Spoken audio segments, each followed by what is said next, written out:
This isn't any regular heat. This is nuclear heat. Live from the 93.7 The Ticket studios in the heart of Lincoln, America. Bringing you the latest from the Square Circle on 93.7 The Ticket and theticketfm.com. Here is your host, Jake Bockoven.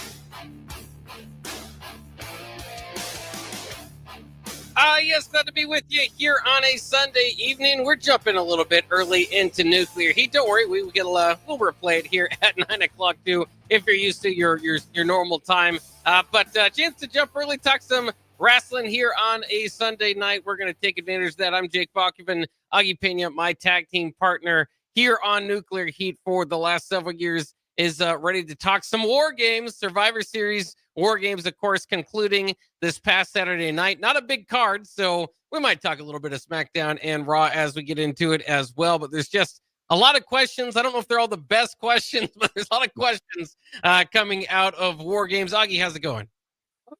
Pretty good. You know, the wrestling, like you said, was decent. There was a premium live event, so some fun things happened. So, doing pretty good. How about you? How's it going out there in the studio?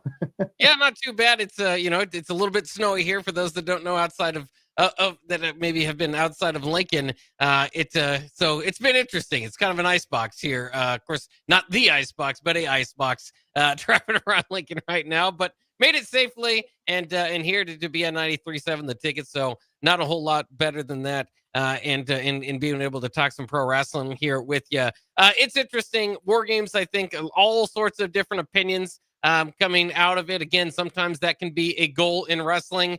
They want to leave you with questions. They want to leave you with a reason to show back up on Monday and Friday and get your Netflix subscription and your US network and your Peacock and all these different subscriptions. And so there are again going to be some questions, some surprises, some well-booked stuff. I think that we can kind of go through as well. But I also don't want to bury the lead. So we can jump out at the beginning of it and get kind of go with the main takeaway there. Of course, in at least men's War Games, they wrapped it up with a surprise figure joining in the ring, pulling off Seth Rollins' moves, including the stomp, climbing out of there. And from there, Braun Breaker taking advantage of the already attacked CM Punk and getting the win for the bad guys. Again, so many different reasons why this would be interesting. Brock Lesnar was brought back for these War Games. Roman Reigns to a huge pop, these past couple of weeks. And they didn't really have a whole lot into factoring the booking decision.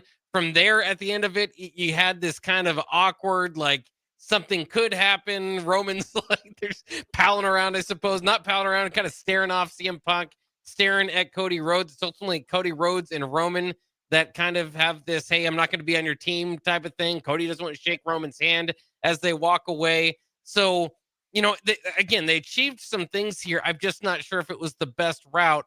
What are your feelings on somebody now that we don't know who it is? We can only speculate it's not Seth Rollins because should not be back and ready to return from injury. They could have put somebody in this black suit and had it not be Seth Rollins, but perform Seth Rollins' moves so that they can tell us it's Seth Rollins down the line. There's just so many possibilities here. And again, leaves you with questions. I'm just not sure it's the best question heading into Monday Night Raw tomorrow night.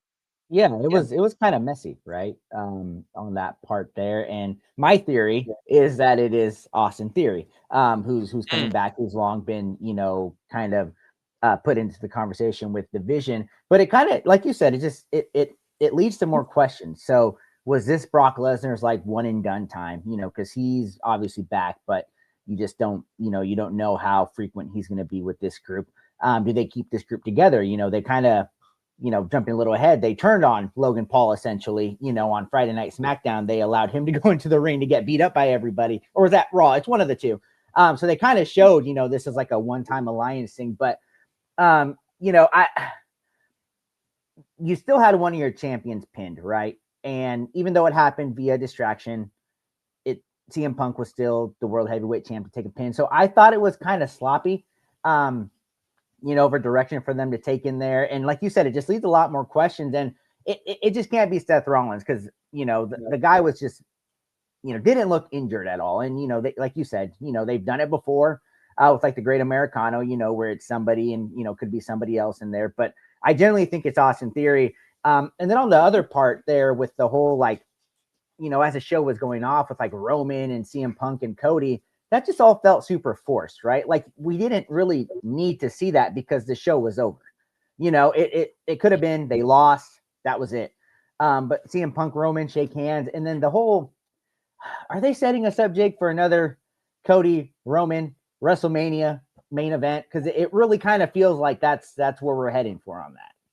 Yeah, it does at least look, and I don't know about, as we kind of get closer to starting to book WrestleMania and kind of getting into that area, that might be the case. So there's again, a lot of questions there to kind of go through. And I don't know if that would be terrible. I think that, any great sequel needs a third installment, right? I mean, if you can print money, go ahead and print money. So, I mean, I think that would be somewhat interesting. I think if that does happen, you're now kind of at least into Roman's side of coming out on top again. In my mind, we don't need another redemption story of Cody Rhodes, and I mean he's just already kind of beaten everybody. So I think all of that's kind of an interesting way to look at it too. But I just don't know. I mean, I think if you kind of step back and look at it, and to your point, it could be Austin Theory. If it were, I would understand why they would want to cover it up. That just wouldn't be, they hadn't built it up enough, right? And everybody's doing their analysis of the man in the black suit. They're trying to, and so kind of comparing it to Theory and trying to think of other people that could be, and the way that he kind of just athletically jumped out of the cage and got out of the cage pretty quickly. People think that's got to be Theory. So again, it very well could be Austin Theory in the suit without it having been Austin Theory, the character, once we kind of get to it. So it's just so fascinating to see where they go from there. You and I both said that in the very least, the Vision needed this win. And so the bad guys kind of needed to win in this case. I think, you have to be able to do it in a way that propels your characters forward and onward and upward. And I just wonder if Breaker gets, you get the pen. Are we going to remember that 5 years from now, much less 3 weeks from now? I think the bigger story was the guy in the black, right? And Theory, for his part, it was kind of fun. Or excuse me, Breaker, for his part, put his straps back up so he could take him down before the final spear. I thought that was funny. So it's an interesting, again, a lot of different things kind of going on in that match. I mean, Jey Uso replaying his music. We can get to all of that sort of stuff once we get to it. But I at least wanted to start with the man in the black suit because, again, I think this is, in my mind, and in a lot of people's minds, I don't think that the crowd necessarily loved it either, is not the best question that you're leaving wrestling fans with, because it just doesn't seem to all be tying together. When you have a War Games match, there's so many separate stories and backgrounds, and they were calling this kind of an all-star game. And I guess that's kind of what it felt like more than anything, was just everybody get in, get your finishers, get your moment, and then just a complete surprise, but not in the best way, I don't think. A good example, early on they had Liv Morgan come out. It's not, is that Liv Morgan? Who's that? Is that going to be, if it's somebody with enough substance to him, then it would be better just to do it without the surprise, or at least to unveil it while it's there. If they're going to act like it's Seth Rollins and continuing to book along that route, that makes it the most confusing thing in the world. And which is part of, again, I think the question they're having you go through. But of course, he was most recently stabbed in the back by Braun Breaker and the Vision, and those guys. Has a long-term feud with Punk that he's never going to, go back on.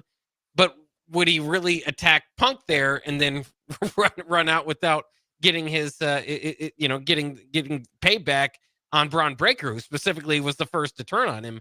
I don't necessarily. So I don't know. I mean, it's hard to believe that they would think that it's Breaker. They are, excuse me, Rollins, right? Yeah. It can't be Becky, right? That didn't look like Becky. No. But she's come out and done this before for the Vision in a black suit. Often the times it's the Usos. The Usos were already in this match, so it certainly couldn't have been them. So you really are down to, again, speculating, and I really hope it ties in to CM Punk's, a story from 8 years ago. I don't care, but something more like Austin Theory. While it would be exciting for Austin Theory fans, it just doesn't make any sense. Yeah, it really doesn't, because I mean, Theory's been off of TV for almost a year now as well. And there's been a lot of talk about his return. And as we go through it, I mean, I've seen like the wild theories of it even being a Dean Ambrose, that was doing it, but that you feel like he would have attacked Roman, right? He wouldn't have necessarily went after a CM Punk there. But you're totally right. I mean, this just confused everything. I think we both predicted that the Vision side would win, but not with an outside interference when it's already 5-on-5 and you've got a guy like Brock Lesnar and you got guys like Brock Lesnar and Drew McIntyre. So I don't know where they're going to go with this. Like I said, it's probably Brock's just going to be out. Logan will be out. Drew's probably not long for the Vision, right? It'll probably just stay the B-Boys and Paul Heyman. And I mean, you hate to say it just because, like I said, he hasn't been on TV and probably not as much on people's minds, and his last run wasn't great. But Austin Theory was heavily rumored to be a part of the Vision when it first started under Seth Rollins. So who knows if he's going to come back as a Paul Heyman guy? Maybe they had communications there and everything. So, I mean, that's, we'll have to tune in, I guess, tomorrow, to kind of see where it's like. But yeah, I was hoping for more. Like there was already a lot that happened, like you said, everybody kind of did their finishers, but it's like, it didn't feel satisfying to me. I don't know if that's kind of, your reaction you got too, where there was the payoff, right? Like, where was the payoff? Nobody got savagely beat. I mean, they, to a point, but like, the bad guys won, they went out, celebrated, but then like we talked about, the good guys still came out and shook hands with each other, so there was no like real payoff of the hatred, the storyline, everything behind it. So one, I'm going to kind of say this, and this is maybe wild, but I think next year they just need to go back to the 5-on-5, SmackDown versus Raw, because this War Game gimmick, it was heavily panned. I've been watching reviews on it as well. Kind of what everybody said. It was fun, but it doesn't make sense. You pound on everybody until the fifth member is there, and then it's finally on and everything. So, while it was an entertaining main event, I think they could have booked it a lot better.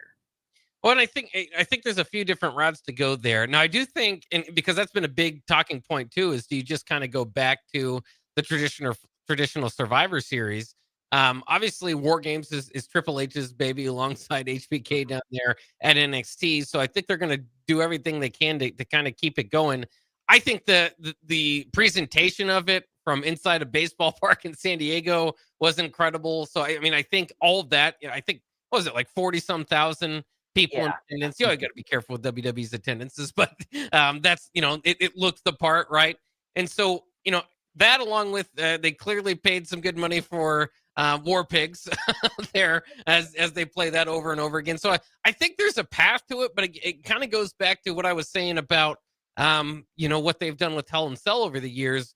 Where at times Hell in a Cell was before it was a premium live event or a pay-per-view at the time, it was the ending of a blood feud. It was the only way that we can kindly finish this thing is some absolute destruction of violence. At least that's what you're promoting it as, right?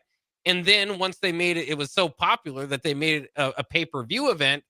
And for a while that worked. And then after a few years, it was just kind of like, well, it's that time of the year. We might as well do a Hell in a Cell in the match because we're both mad at each other. And so you'd have just, 3 or 4 of them on the premium live event. It just wouldn't feel like this is the be all end all in a big giant feud. And I think that's where they had a big problem this year. And we talked about it is there just weren't a whole lot of dots connecting. And I think, to be fair, part of it is Seth Rollins' injury, I think, really factored into this. I think clearly you would have a Vision team and then a good guys team, and it just would have felt like it meant more, right? And all that. So I think that stalled their plans, but it very much this year, and they even highlighted it. I mean, there's a couple members of the team that's just kind of like, hey, it's that time of year. You want to join? Like Jimmy Uso is just a backstage segment. Like, hey, we happen to be in War Games. You want to do it? And he's like, sure, I guess. I mean, my brother's in it. So you just have to do a better job of one, building it, and then two, putting the stakes on it. Because that's what we were talking about too. Is like, well, what if you win? And there is a certain I guess when I watched it and what I heard online from some folks was watching the bad guys get out of the ring, did kind of have an NWO feel to it, so there might be something there that they can put together. Like you said, long term, can you have Drew McIntyre and Brock Lesnar in the group? I'm not really sure. Maybe they found something there, but but literally, like you're saying, the stakes of the match are done before the good guys are out of the ring because they're already moving on to their next story. And it doesn't really matter. And it wasn't Cody that lost the match or Roman that lost the match. It was CM Punk that lost the match. So why are Cody and Roman just at odds? Because Cody doesn't want to shake Roman's hand again. So, again, they find their ways to kind of get to where they want to go. And Cody Roman is to me is not the worst idea to kind of line up for a round 3, but it's got to make sense how you get there. And if this is how you get it, if that's the goal in it, have some huge angle where Cody or Roman cost the team, right? Yeah. No, yeah, I agree with that. And that's a difficult part of having this on there. And like I said from the beginning, Cody Rhodes really had no reason being in this War Games, and he, even if it's not really his booking, essentially almost tried to overshadow it, right? Kept saying it was his team, things like that. And then at the end of it, like you said, he was kind of the guy not wanting to get along with Roman. Because if I remember correctly, I think Roman extended his hand out, right? Yeah. To shake it. And Cody said no. He helped CM Punk up, and then he went to go help Cody up. Yeah, and so Roman's, been the big bad, right? Like we know he's babyface now, which is great for his character as well. But he was the big bad, for 3 years. He was the top guy, and Cody dethroned him, took everything away from him, and caused, this shift. And he's the, Roman's being the bigger man, and now it's Cody. We've been talking about kind of a heel turn there for a while. So it is confusing for them to do that. And I'm just going to say this because we've talked about it the last 2 years we've been doing this. I don't want to see a Roman Cody in the main event of WrestleMania, for a third time in 4 years, would it be? On there. So that's not something I'm really interested in. I would be more interested in kind of what we saw kind of a glimpse in a CM Punk versus Roman, for title, because that's something we haven't really seen. And they were in the main event of or they did, a match last year, and they cost each other in the Royal Rumble. So they have some real history there. And I know Cody and Roman do, but like you said, we've seen it. We've run it. So that would have been more interesting to me. And I'm going to go back on one other thing that just really got me in the War Games. Jey Uso is really trying to be like more serious than just his entrance, right? But tell me why they have him redo his music, when they're 4-on-5, and then all the good guys are just there. He goes to the top, celebrates, does everything. That just killed, that to me kind of killed the momentum of the War Games, because then, Brock Lesnar comes in, they get all scared, but it was just really hard for me to take that serious there. Yeah, I mean, and I think they did it for the moment of kind of him going crazy on top of the ring, and then Brock's music hitting, and all of a sudden it's like serious, like you said, and that might have been a good a good outcome of a very poor decision. I agree with you. They've already done this in matches. It might have been cute once, but this is really bad. I mean, you can't call it War Games and then make a mockery of it. Like we understand this is all predetermined. This is all, part of a show. But if you make it too much, you kind of take your elements out of that's not something anybody would do in the midst of a competition, especially one that they try to tell you, is going to change your life. I mean, outside of doing that, in Hell in a Cell, that's supposed to be the most daunting match that you're going to have, and you're just kind of messing around, redoing it again. I never necessarily liked it, and you're right. It's not doing him any favors as far as separating himself outside of the entrance. We can say it ad nauseum. It's one of the best entrances in WWE today. It certainly gets people going. But then, he's seemingly been given a huge push because of it. And I mean, that's the other thing in this match. When Jimmy and Jay have both kind of taken on to that spear, and we've been very critical of Jay, to be fair, with the spear that he has. When you have Roman doing that, when you have Braun Breaker doing the spears, you really, that's when it really, you highlight the fact that the others, the Uso spears are not devastating. So I think there were several kind of problems along that line. But yeah, I mean, replaying the music, it's just it's going to be something that continues to bother. I think most of the IWC, the Internet Wrestling community, again, can be fun for people that are live at the event, but like you said, really took a lot of momentum out of the match. And then there's the other factor is Brock Lesnar. Brock Lesnar, this it kind of will kind of continue my conversation too that I've talked about with CM Punk, is that you can only get the most out of a return once, right? Otherwise, you got to put them away for several months and you lose your booking opportunity there. Liv Morgan, a perfect example of maximizing a return last night. Again, so we'll get to the Liv Morgan, we'll get to John Cena, we'll get to what we liked about about the premium live event last night, but you can only bring Brock Lesnar back once, right? For this kind of, and I always kind of felt this should matter more. He's back with Paul Heyman, teaming again with Paul Heyman. That should be a big deal. Outside of War Games, we need a fifth guy. If you did that in a storyline, it would be all that we're talking about. But because we understand it's War Games, that so you don't even believe that there's a real connection there. It's kind of like, okay. But if you bring Brock Lesnar and Roman Reigns back last week to boost the matchup and make it feel like there is something there, then there's got to be something there out of it for them. And again, they maybe found something there for Roman at the end, staring off Cody Rhodes. I think they could have done a much better job arriving to that conclusion. But Brock came in, kicked butt, to put Roman through a table. Didn't seem to mind relieving the match there. So that kind of if you leave, it's supposed to be disqualification. They didn't do that. He was throwing Roman around outside of the cage. And so, I mean, they got something out of it as far as just the pure violence you're going to get out of every Brock Lesnar match. But as far as the return and what it means and the excitement beyond it, this was a big waste of it, in my opinion. Other than just getting the excitement for the pre-match, like going into it. And then I think definitely we saw it just wasn't the most, after that Jey Uso deal, you get Brock Lesnar back. I think that kind of got the matchup going again. But it didn't reach a point of like, with all these finishers, as many finishers as they did, it didn't reach a point of like it's almost there. It's like they almost overdid the finishers to the point that it's like, okay, now this guy comes in, he performs another finisher, but now Brock can take advantage of that. CM Punk's out, nobody comes to the save. I don't know if they maximize bringing Brock back.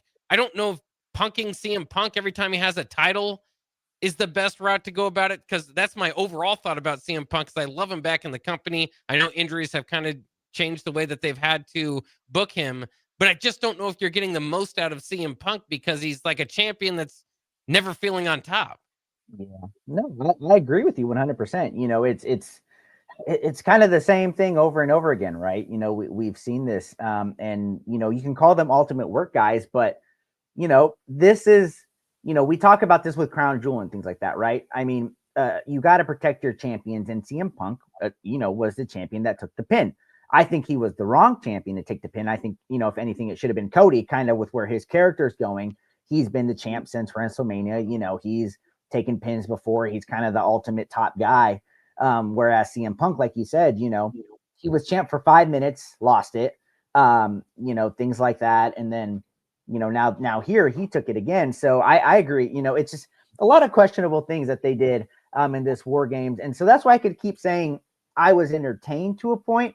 But, when you kind of look back and peel the layers of it, you're like, this War Games, the main event, you can kind of say it was like a 4 out of 10, right?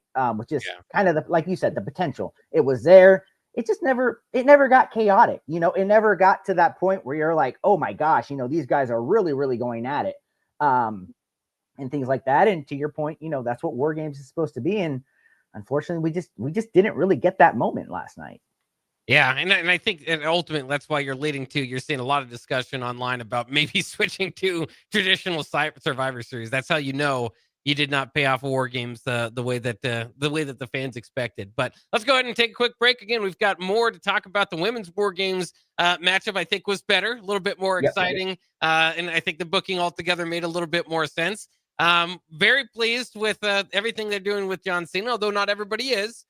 Because now that you've defeated John Cena in his second to last match, what does it mean to beat him in his final match? So there are some questions surrounding that. And there was also a women's championship match we get to quickly as well. On the other side of the break, we'll be back with Nuclear Heat on 93.7 The Ticket. Hey guys, it's Carly from Boyd Farm Outfitters. Farmers, you need to know about Green Eye Spot Spray. With Green Eye, we replace your existing spray boom with a brand new aluminum boom equipped with camera technology that identifies and sprays only weeds and not your crop. The boom comes with 2 spray lines so you can still broadcast residual herbicide while you're spot spraying weeds that are up. Green Eye users in Nebraska are saving a ton of money on herbicides, but that's just the beginning. Learn more at BoydFarmOutfitters.com. That's BOECK FarmOutfitters.com. If you want to make new floor shopping easier, come to O Street Carpet. Hi, I'm Steve Carper. Our flooring professionals can help you choose the best flooring for you, your family, and your budget. We eliminate the confusion. Even better, you'll be enjoying your new flooring much sooner. No 6 or 8 week waits. We'll install right away and save you money on installation. Floor shopping made easy every day at O Street Carpet. O Street Carpet. 1732 O Street. Family owned and operated. Always the best value.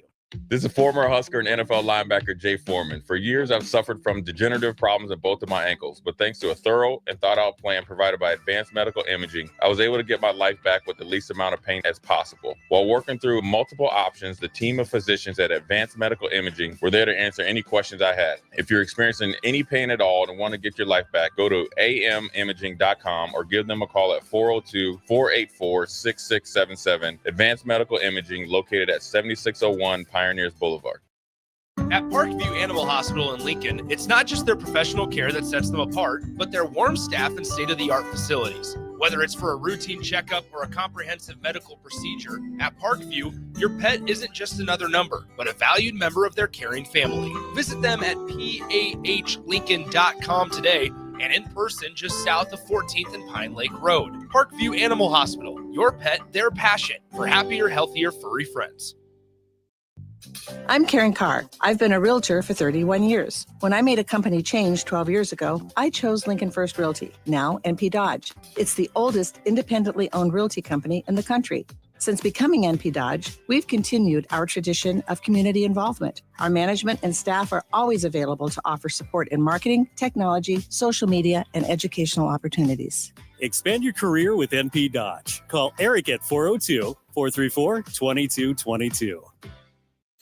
It's the holiday season. Time for work parties, friend get-togethers, and family gatherings, which means lots of eating. Maybe you think you've perfected your holiday meals, and maybe you have no idea where to even start. Let's fix that right now. No holiday party is complete without Führer's cheese spread. It goes well with any type of cracker, pretzels, apples, chili, vegetable, chips, and of course, it's perfect to pair with wine or beer. Holiday meals aren't complete until Führer's cheese spread is on the table. Find your own container at your nearest local grocery store today.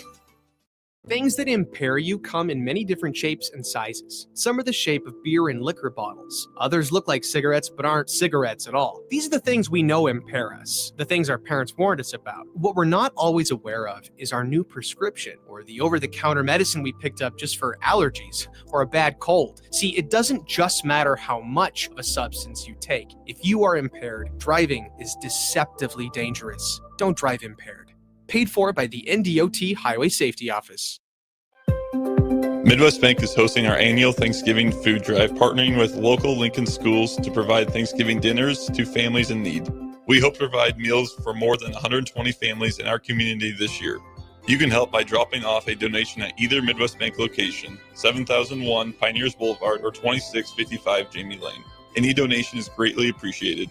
Your community, your bank, Midwest Bank, member FDIC.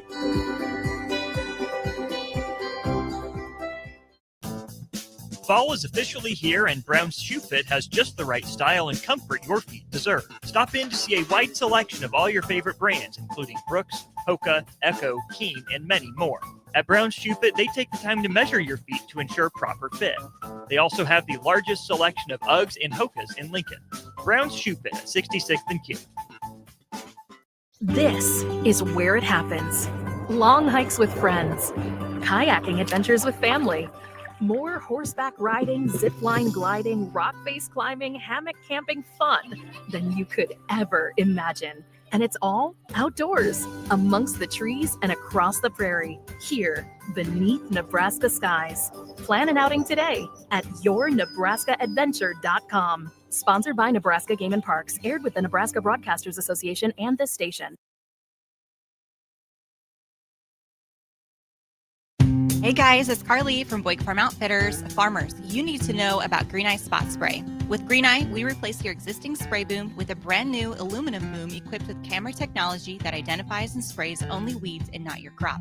The boom comes with 2 spray lines so you can still broadcast residual herbicide while you're spot spraying weeds that are up. Green Eye users in Nebraska are saving a ton of money on herbicides, but that's just the beginning. Learn more at BoydFarmOutfitters.com. That's Back to Nuclear Heat with your host, Jake Bockoven on 93.7 The Ticket and theticketfm.com. Yes, we are back talking War Games here on 93.7 The Ticket. Some Nuclear Heat here with your WWE Week in Review. Once again, the premium live event War Games Survivor Series was held live from San Diego, the baseball park out there for the Padres. So that was fantastic. I think really, again, set the scene pretty well for a premium live event that, depending on your opinion, was either there, move stories forward, or maybe needs to be rebooked. Depending on your opinion. That's what we're here to talk about. We already talked about the men's War Games match, which kind of finished things off there. The one question I do want to get to you, Augie, before we move on to the next match is Breaker penning CM Punk would probably leave you to believe that he's up next for CM Punk's title. Is that something that interests you? Yeah, 100%. Before with the CM Punk injury, he was kind of the guy we thought would, be at the top of the food chain, next in line for that opportunity in the first place. So yeah, that excites me there. And that kind of brings it all back to CM Punk first division, right? Even without Seth Rollins. So we can kind of see that going on for a little bit there and, can really be CM Punk's real first title defense.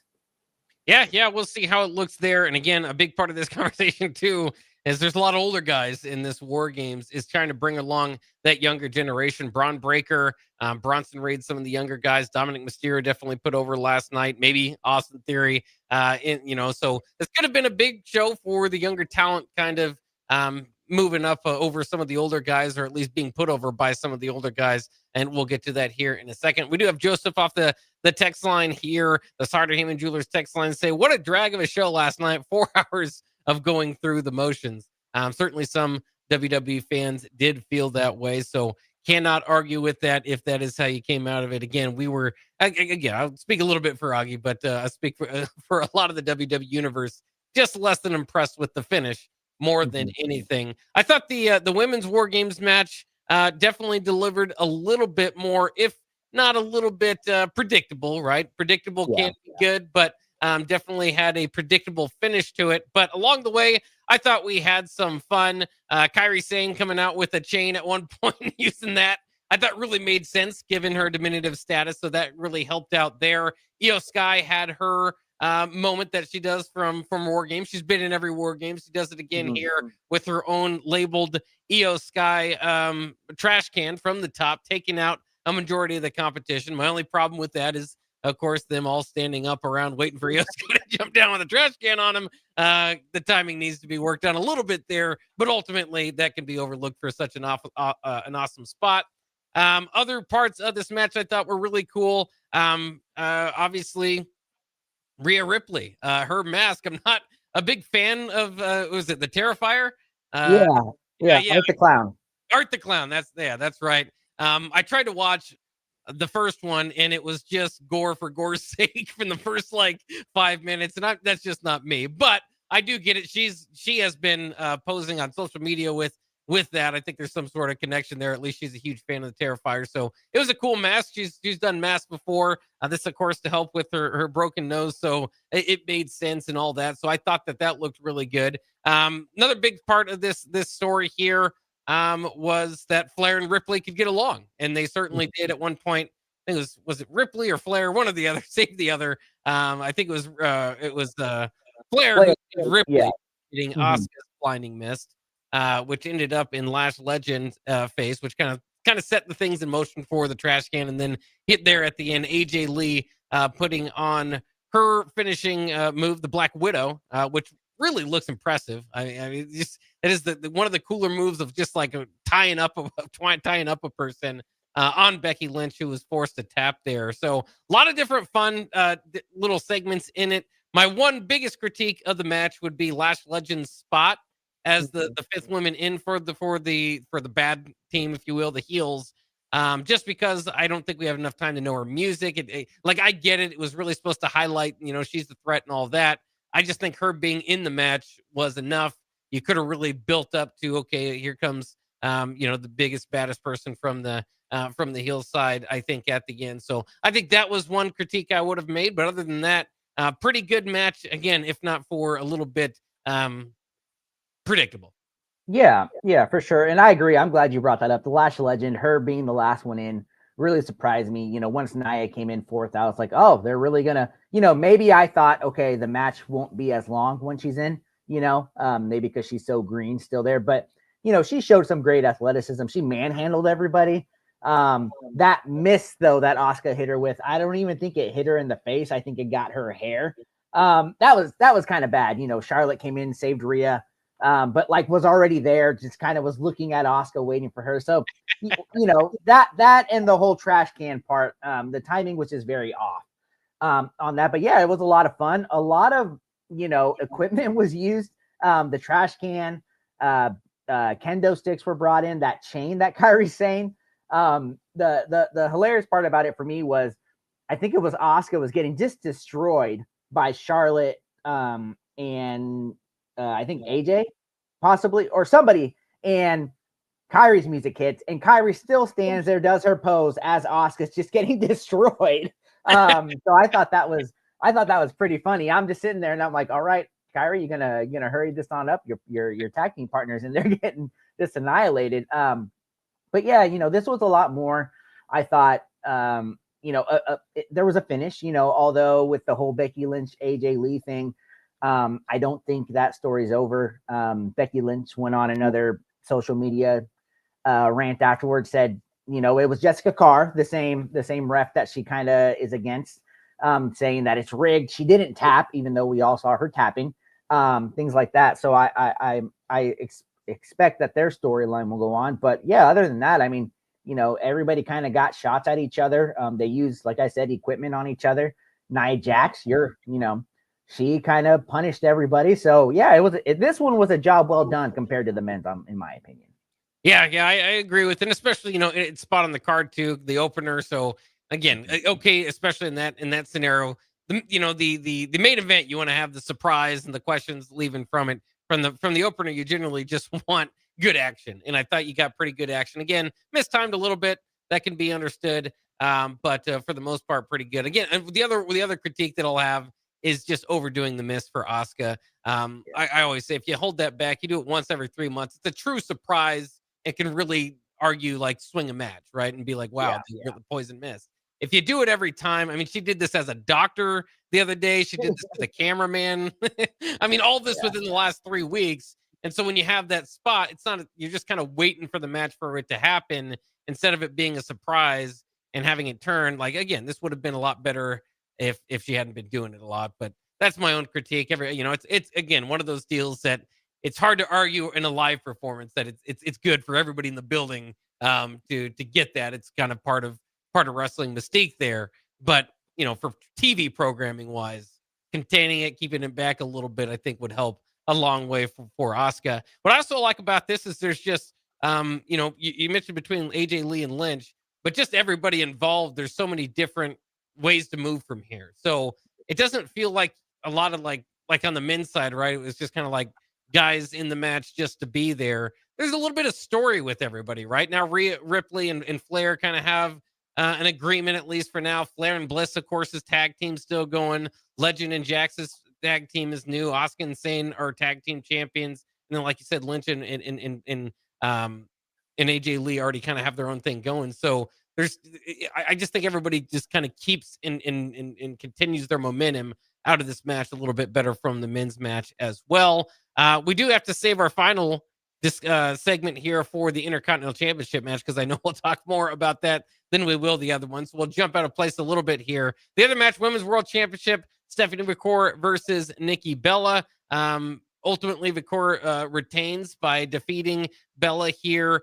I mean, I don't know what else to say more than it's just kind of a match that could have been thrown on a SmackDown or Raw or something like that. Nothing really stood out necessarily about this. You got two Devil's Kisses. Ultimately, the last one, along with the corkscrew moonsault, is going to finish it up. And to Victoria's point, like, that's enough. If you just hold that off for premium live events, people love the Devil's Kiss and the corkscrew moonsault. It's one of my favorite finishing moves in WWE today. So not to put it down a whole lot, it was just, we talked about this previously. This feud is kind of a little bit paint by the numbers, can see it coming, ready to move to the next one for me, for Stephanie McCourt, a serious one. Yeah, 100%. And, Nikki Bella, good kind of passing of the torch. She's from San Diego, I believe. So it's kind of a hometown crowd for her. And like you said, wasn't a bad match, wasn't a great match, just was kind of a, at least the women's championship was defended on this card. You don't really see that happen all that often. The women's champions stay behind. So, that was there, and Stephanie came out looking really strong. So yeah, good storytelling, and she can move on now. And it's a lot better than what they're doing with the other women's championship right now. That just seems to be going nowhere.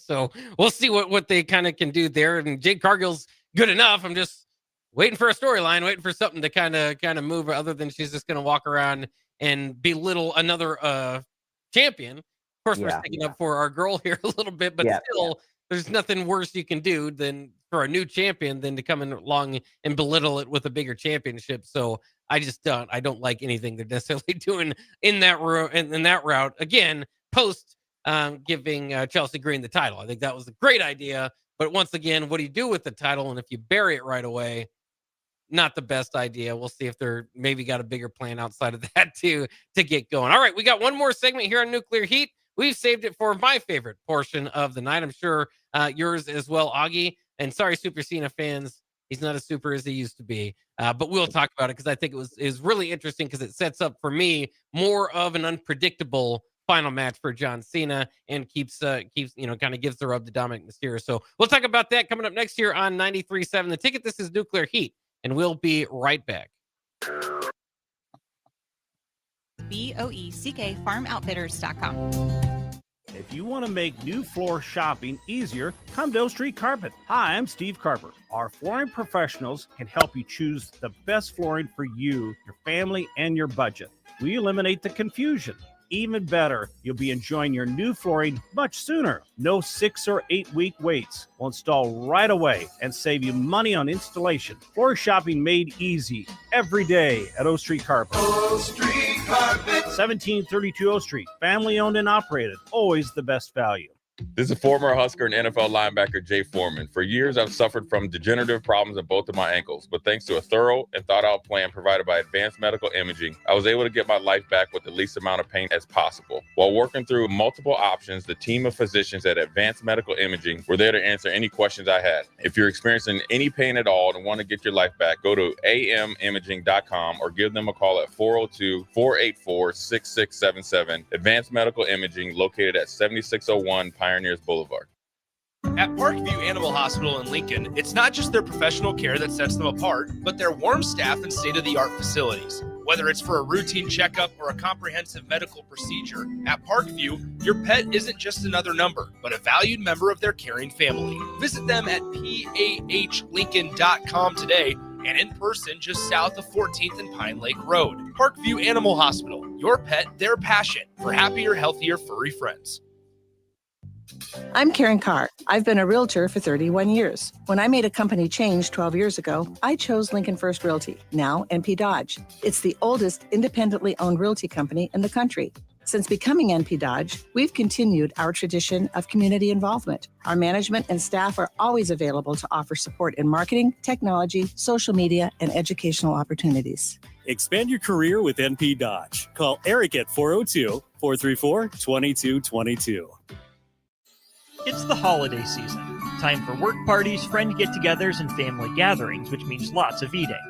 Maybe you think you've perfected your holiday meals, and maybe you have no idea where to even start. Let's fix that right now. No holiday party is complete without Führer's cheese spread. It goes well with any type of cracker, pretzels, apples, chili, vegetable, chips, and of course, it's perfect to pair with wine or beer. Holiday meals aren't complete until Führer's cheese spread is on the table. Find your own container at your nearest local grocery store today.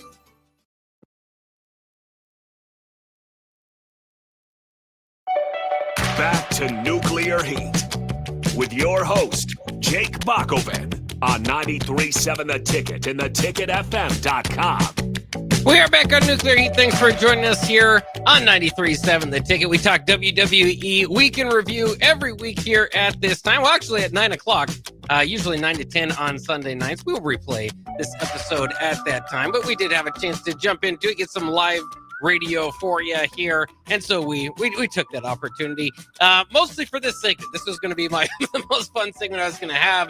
The Intercontinental Championship between John Cena and Dominic Mysterio. Of course, Dominic Mysterio fighting in his hometown of San Diego really got a big pop from the crowd from that. It was kind of hard to tell who they were cheering for at certain points throughout the match. Of course, on John Cena's side, this is his second to last match. So seriously, I mean, one of the greatest, if not the greatest of all time.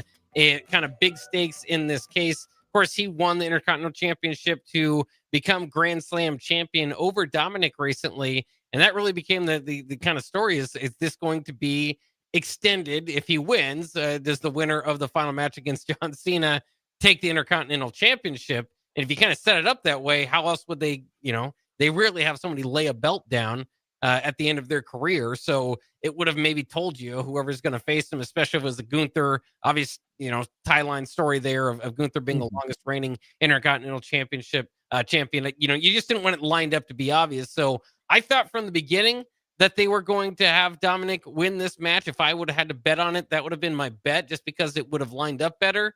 But this is Super Cena we're talking about. This is John Cena. So there were plenty of spots throughout the match where it's like, oh, well, you can't kick out of this. And so many great wrestlers in the history have not been able to kick out of some of John Cena's finishers. But to be fair to Cena, over his time here too, in the last couple of years, he's really trying to put over the younger talent and an opportunity to do so here. Again, this might not have been the most physically impressive professional wrestling match that you'll ever see, but it is one that I would say I was very sports entertained by. So if you're kind of going the sports entertainment route, they did a really good job here. Scary moment in the match, or at least appeared to be. If you remember talking about the John Cena tournament, that Penta injured himself, seemed to be a legit injury this past week on Raw. And they did a spot where a similar thing, like similar landing, looked like to happen for Dirty Dom outside of the ring. So from there, it looked like maybe this was an injury. They're going to have to call it. But Dirty Dom overcame the injury out of nowhere after he was, I believe, the other members of Judgment Day. Well, it was, he came out with both Perez and Rodriguez. And they were able to get the Tejana Bomb and Pop Rocks off on John Cena while Dirty Dom was down. Then he got up out of nowhere, did his move, and went for the pin. The referee stopped it because he was upset that he faked the injury. I don't know if I like that necessarily, but it was, again, part of the sports entertainment aspect of it. From then throughout the match, it was just so much fun. You had the other members of Judgment Day, Finn Balor and JD McDonough come down and try to help out Dirty Dom while John Cena, while the ref was distracted. John Cena accidentally hit the ref, and so they came down, but John Cena able to even overcome that. And then the surprise return of Liv Morgan, who, of course, longtime on-screen girlfriend, if you will, of of Dirty Dom, who took that spot over from Rhea Ripley. Again, long-term storytelling here. Coming down and attacking Dom to surprise everybody, jumping into John Cena's arms before something came over her, and she decided instead to low blow John Cena. Dirty Dom from there able to set up the 619 and the Frog Splash to become a 2-time IC champion. Again, this is absolutely the biggest thing you could do as an outgoing wrestler is put over younger talent. They see a lot in Dominic Mysterio, like we have for years. Augie, we were arguing for him to get more wins. There's certainly at that point in his career when you're getting a victory over John Cena in his final one of his final matches. And then again, to me, this does the job before doing the job in John Cena's final match. So it kind of leaves you a little bit more questioning, because if it was going to be Cena versus, and it's down to, Gunther, LA Knight, Jey Uso, and Solo Sikoa, it would have felt like, okay, he's probably going to put him over. But now that you already put Dominic Mysterio over, you don't necessarily have to do that on your way out. So I think this cleaned up a lot. Obviously, the return of Liv Morgan opens up a lot. When they initially did the turn on Dom, I was thinking, really, that's how we're going about it, because there was so much creative juice that was kind of put into Roxanne Perez and Liv, and the awkwardness that would be there when she returned. So I really was upset if that was going to be the case. But again, they get you in your emotions, and that's why I think a lot of, in a lot of different ways, this was the most entertaining match of the night. Oh yeah, 100%. Just the John Cena, his entrance, was great. Dom got a huge pop, like you said, in his hometown there, and knowing, this was John Cena's, second to last match, huge. All the Judgment Day antics, that was fun. Seeing Roxanne Perez hit the pop rocks on John Cena, that was impressive, but at the same time, you're like, okay, that we talk about the whole is scripted and things, but kind of just mind-boggling that they had her do that. But then when Liv's music hit, huge pop, and then she kind of just stood in the ring. So yeah, I thought it was great. It was a lot of fun. She helped Dom. She hit Cena with the Intercontinental Championship as well right before he pinned him. So they just had a little bit of everything. This is kind of what you want in these matches, right? Especially with the Judgment Day. We've kind of been talking how they really haven't been together, right? Like, you haven't seen Finn and JD. We don't even get a lot of backstage segments between the Judgment Day recently as much as we used to. And now, all of them were there. They were trying to help. And then Liv comes back. So, while, yes, this was a huge match, for John Cena to put over Dom, this is also huge because now Liv Morgan is back for the Judgment Day. And this is something we've been waiting to see for months now. Because they're pretty fractured on here. So, seeing all that, and everything, just this, if you were to tell me this was going to be the main event, this would have been the perfect way to send off the show, or even the opener on there. Cause I thought this was the match of the night. Yeah, absolutely. And again, to John Cena's credit, did almost a little bit, probably factor into me walking away from wrestling for a little bit, is that John Cena was just Super Cena at one point. He could not be beaten. Every match was kind of set up for him that way. And so a lot of credit for him at the end of his career, putting over just about everybody, from Solo Sikoa to Austin Theory, we've talked about before. And now here, this is a big moment for, like you said, a lot of people. Raquel Rodriguez will have something to argue, Roxanne Perez, certainly, Dirty Dom first and foremost.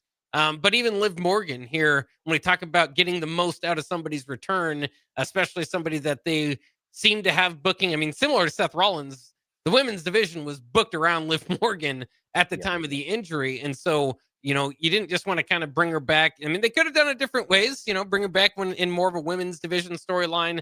But this is more what I like to see. The Judgment Day now kind of seem united. We've seen a lot of their kind of soap opera back and forth, but now kind of seem united, and to have some momentum with them. And it's interesting because at one point in the Judgment Day, Finn Balor is always kind of the put over guy, like he's already a made man, right, in that group. But at one time it was obviously Rhea and Damian Priest that were kind of the muscle in the up and coming stars. And it was gonna be hard to see it. Well, how are you gonna get to that with somebody else now. Well, Dirty Dom is in that case. Liv Morgan, just by being back on the roster, is one of the top women's in the division. So it's just interesting to see the evolution of that.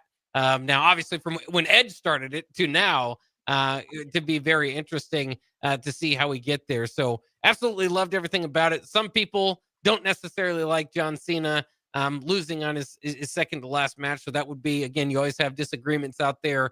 For us, I mean, I give credit to you. You've been calling it for like a year. Yeah. This is what you wanted to see. And we were thinking there's no way they'll do it. And even if they do it, they're not going to do Dom right by it.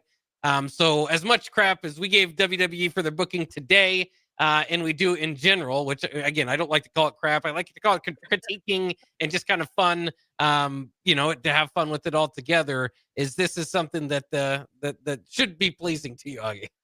100%. Like you said, I called that John should beat Dom and then Dom get it back. It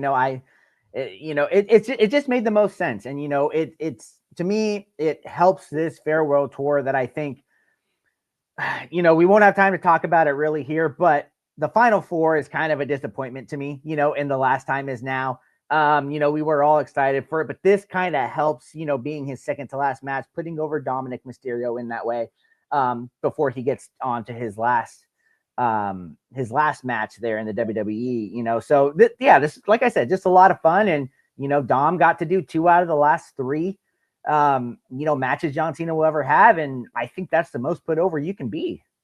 Yeah, absolutely. Well, I'd like to thank you for joining me today as we wrap up Nuclear Heat. We got plenty more going on Ticket Weekends coming up next. Walk the Herd with Rebecca Pearson and Aniko Renee. So we got to move and make way for them, but we appreciate you. Join us back next week for Nuclear Heat. Like you said, Augie, LA Knight, Jey Uso, Gunther, and Solo Sikoa, the Final Four in the tournament, the My Time Is Now tournament, to face John Cena. I think we'll get that decided this week, so that should be exciting. We'll talk all about it next week on Nuclear Heat. Thanks again for joining us. We'll see you next week.